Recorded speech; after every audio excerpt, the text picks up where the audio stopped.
Hello guys, welcome back. Today we are going to start a new series that will be focused on authentication related attacks, and I will be teaching you what kind of different attacks that you can perform on a web application.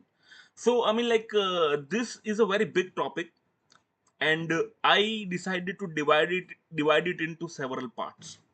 So first, I am gonna cover some direct techniques to bypass authentication.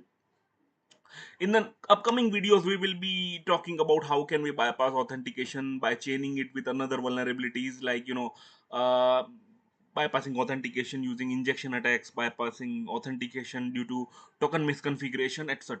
Okay, so today we will be covering the first part of it. It will be having 4 to 5 videos, uh, and the content will be divided on the basis of the below points. Like the first topic will be direct authentication attacks, second will be bypassing authentication using injection, third will be focused on how we can bypass authentication or do authentication related attacks using misconfiguration vulnerabilities. Fourth will be discussing into in fourth video we will be discussing about the SSO, specifically OAuth and SAML. So it is going to be a very interesting series. So let's get started with the first video of this series. So in this video we are going to talk about the direct attacks that you can do on an authentication mechanism on a web application. We won't be focusing very much about doing account take or using some other vulnerabilities. We are going to discuss about the direct approaches in this video. Yeah, there might be some topics that do chain with some other vulnerabilities like parameter pollution, but yeah, I mean, like this, most of these vulnerabilities that you can see here, they are directly targeting the authentication instead of chaining with some other vulnerabilities. So yeah, so the first thing that you can do to bypass authentication is use default credentials, and you can do in the second thing that you can do is GitHub docking. Third thing that we can do to bypass authentication is response manipulation. We can do HTTP parameter pollution attack. We can do brute forcing. So these are the direct techniques that you can use to bypass authentication. Yeah, there are some other techniques as well that you can utilize in order to bypass authentication, but they are focused on other attacks that we will separate in that we will cover in a separate video. We will be, as I have demonstrated in the first slide here. Okay, so now we are going to start with using default credentials. So sometimes when developer makes an application and makes a login page, they forget to remove the default credentials that can be utilized for login. For example, demo, admin password. These are some example of default credentials where it is really good practice to try some, at least some default credentials like admin, demo, admin password. Okay, so you can utilize this kind of credentials on any login page that you see, and it may be possible that you might be able to log into some very critical portal, right? For example, if you find some portal with for an admin login, and if you are able to log into that portal using admin, then it will be a critical severity vulnerability. And let's say, for example, if you have some specific service hosted on a login page, like let's say if you enumerated your subdomain, and on the login page of that subdomain or domain you are seeing a login page of FortiGate firewall, right? If it is hosting the web interface of a FortiGate firewall, then you can just simply Google FortiGate default credentials, and it will show you what are the default credentials that a FortiGate web interface comes with. You can try those default credentials, and it may give you a login, right? Sometimes I mean, like the developers or the person who is configuring the firewall, they or any login page, they forget about removing the default credentials. So it is always good to if your login is exposing some specific service, like some firewall or some other service, right? My PHP admin, anything. You can just Google for the default credential that that particular technology is using, and you can try those credentials. Third thing that you can do is try to find out password using archive engine. It is possible that the application is using the credentials via get method, right? If the get method is being utilized to process the credentials, that is possible that the values of those credentials is being archived by the archive engine. So you can use this below URL and type for keywords, search for keywords like password, pass, etc. in order to find the crawled password. Most of them might not be valid, but you may find some valid credential over there, right? So this is something that you can add in your bucket. For example, like this, you can just enter your target in the URL parameter, and then you can search for the keyword like password. Here I can in this example, I'm not demonstrating any valid password or anything. I'm just getting you familiar with the approach, that how you can approach it. Now moving on to the next topic, finding valid credentials using GitHub docking. So yeah, this particular thing I already covered in the first video on this channel, in which I demonstrated how you can do recon on your target. So I'll add the description. I'll add the link in the description, and I request you to watch that video to cover this topic. And if you're already aware about this, then yeah, no need to worry. uh, so yeah, for this I'm gonna skip this part. So GitHub, through GitHub you can just find valid credentials by GitHub docking, because some developers just put the credential in the repository and they forget about it, and the repository is public. So I'm not gonna discuss much about this because I've already covered this in the recon video. So I request you to check it out. Okay, the third thing that you can do in order to bypass the authentication is response manipulation. For example, there is a request which is taking the username and password. There's a post request that which is taking the username and the password and returning success equal to false. Right, this parameter in the response. You can manipulate the parameter to true. You can intercept the request and manipulate the parameters value to true, okay, and forward it to see if you are able to log into the application or not. Note that in this kind of attacks, you must make sure that the application is not returning a token in the response. For example, if you are sending a username and password and it is returning a unique token in the response, you are sending a username and password in the request and it is returning a valid token, when it valid and a very strong token in the response, then this doing this attack won't make any sense, mostly because you won't be able to find the value of the token, right? So approaching this particular type of attack, you have to make sure that the response that you are manipulating, it is not containing any session token which is being getting generated due to the set of credentials that you have provided. So the steps are, you have to provide the invalid password, you have to provide the valid username, and you have to manipulate the success, uh, manipulate any boolean value to true. It can be anything. It can be 1, you have to manipulate from 0 to 1, you have to manipulate from false to true. So it can be, it depends on the application, okay. Or sometimes you just have to manipulate the status code, right? Sometimes for the invalid login it will show 403 for, and you can just simply manipulate to 200, okay, it might give you authentication bypass. So yeah, third thing that you can do is an attack called HTTP parameter pollution. For example, there is a website which is sending a password reset link for an account, and when you hit the password reset link, it asks you to enter the email, and then when you enter the email and click on the send button, it is going to initiate a request like this. There will be a parameter email which will be containing the value that you have inserted through the UI. You can append an extra parameter and email equal to attacker@gmail.com. Here your email will be there. This is the victim email. This will be the victim email. This will be the attacker email.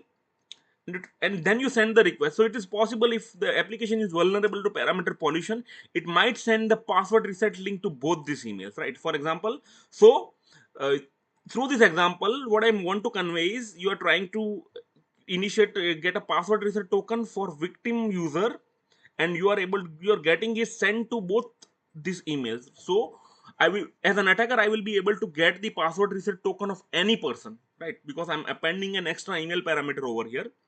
And if the application is vulnerable to parameter pollution, and you can utilize this password reset token to reset a password for the victim, right? And you already know the email of the victim. You already reset the password of the victim, then you can take over the account. uh, the last one is brute force. You can use brute force techniques to bypass the authentication. So usually the application that you want to brute force can allow you login through password or OTPs. So you can brute force both the OTPs and the password. The difference is that in password, the severity will be less, because it will be a list. It will be a infinite list, right? The set will be infinite. In case of OTP, the set is finite. The success ratio is 100% if the application is not protected against the rate limit or the brute force attacks, when the application is using OTP based login. And it is not very I mean, like, it is not confirmed that you will be able to do account takeover of some specific user if the application is using password based authentication mechanism. And because it is not, I mean, like, it is not, you can never be so sure that your dictionary that you are using to brute force the password will contain a valid password for that particular user. So yeah. So you can use tools like burp suite intruder to do this kind of attack. You can use other tools, CLI tool as well, like for example Hydra, or even you can also use FUF. Now, web application prevents such attacks by using rate limit or CAPTCHA, right? So developers know that people are going to brute force the login and gain unauthorized access to someone's account, right? So they put CAPTCHA and rate limit on the request in order to prevent uh, account takeover by brute forcing. But CAPTCHA and rate limit can be bypassed, and we will know how in the next slides. And apart from the CAPTCHA and the rate limit, sometimes developer also implement CSRF token on the login page, on the login request, right? So with a CSRF token properly implemented on the login request, once you give a hit to that particular request using that particular CSRF token value, it the CSRF token value expires, and the request expects you to enter a new CSRF token value in order to process the request. So it becomes difficult to brute force that this kind of implementation, right? But yeah, again, if you are using CSRF token to prevent brute force attack on on a login request, then you must make sure that the CSRF, the request, the application is well prevented against the CSRF bypasses, because CSRF can be bypassed. CSRF token implementation can be bypassed using various techniques, like, if you just simply remove the CSRF token, you enter any value of the same length. You try to just um, just remove the entire parameter value, right? So see, there are ways you just change the request method to from post to get, right? That is also one way to bypass this kind of mechanism. Sometimes application does check for CAPTCHA validation and CSRF token validation only when the request is in post method or put method. So you can just try to change the method of the request to get, and it might not just check for the it might not validate the CAPTCHA or the rate limit, or the CSRF token.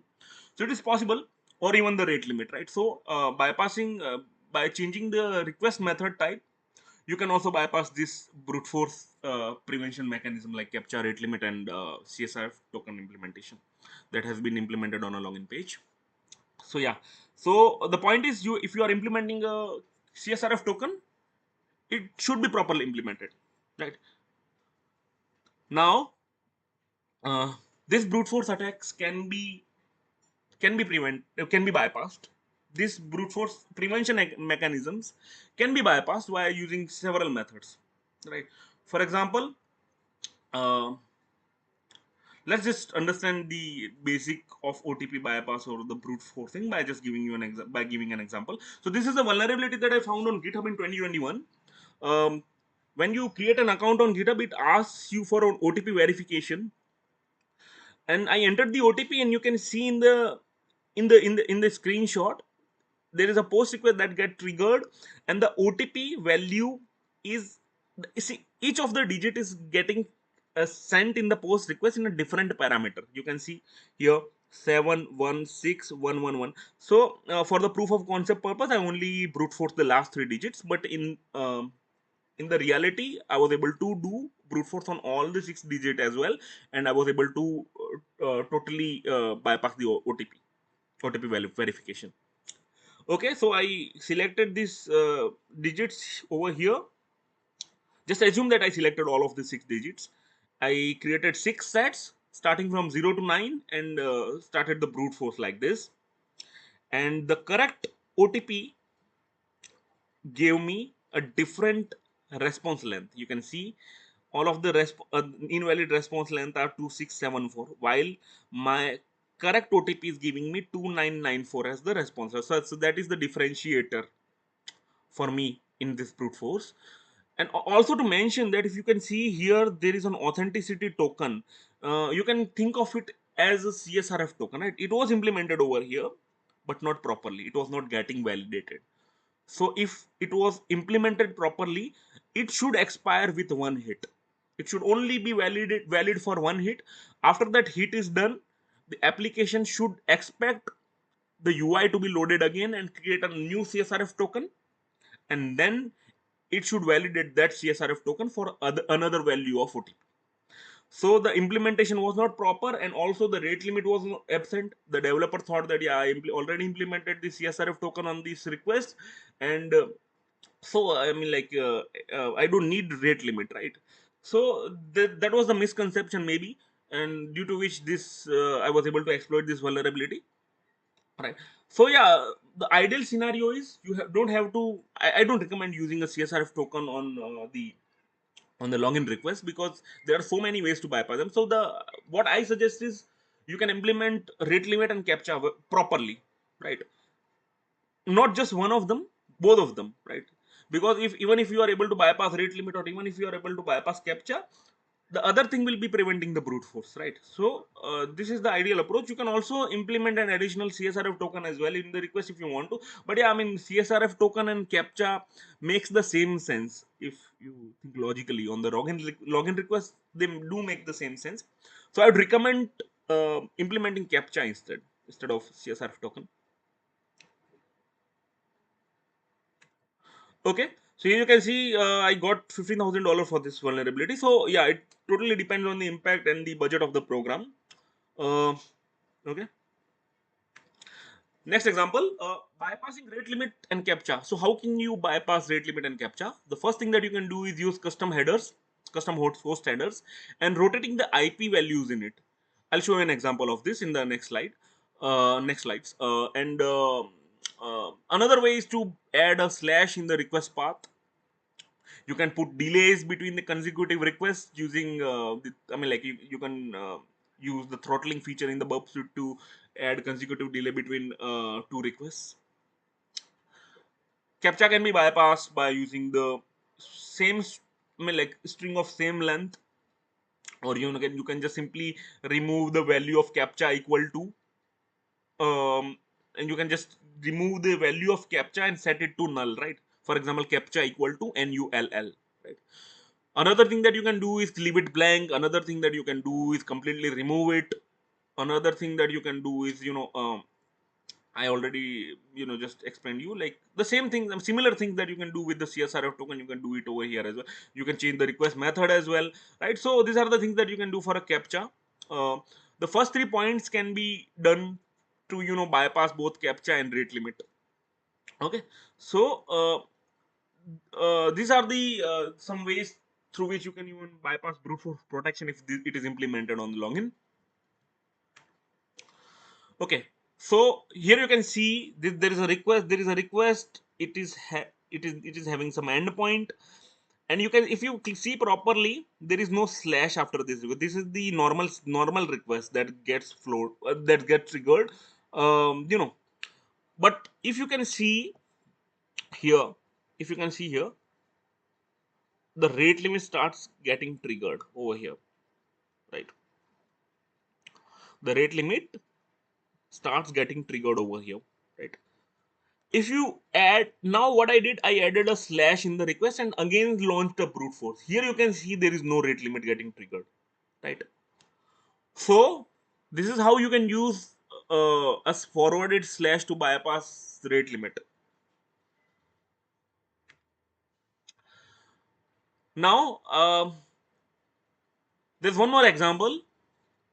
If you can see this request, I inject the email address and password and click on login, then this request gets triggered. You can see the email over here and the password over here.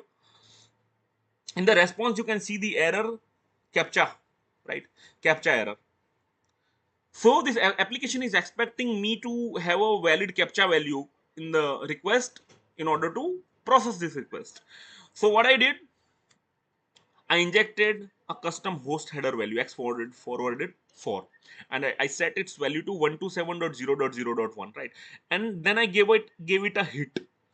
And I was so surprised to observe that even though the CAPTCHA value is not provided by me, the application is not giving me a CAPTCHA error anymore. So I inserted the custom host header value and the CAPTCHA error was gone. So that was step one. Now what I did, I tried to brute force the request. I tried to brute force this password over here, right? Keeping this value in the x forwarded for header, but then it started giving me a rate limit error, right? So in order to bypass the rate limit, what I decided, I'm gonna rotate the values of these IPs as well, right? So here you can see I selected two places, right, in the request, here and here. Okay, for this I gave a dictionary of rum numbers from 1 to 256, right? So you can give the different values of IP over here, it is fine. You can select all the digits as well if you want a very long brute force to be done over here in the real world scenarios.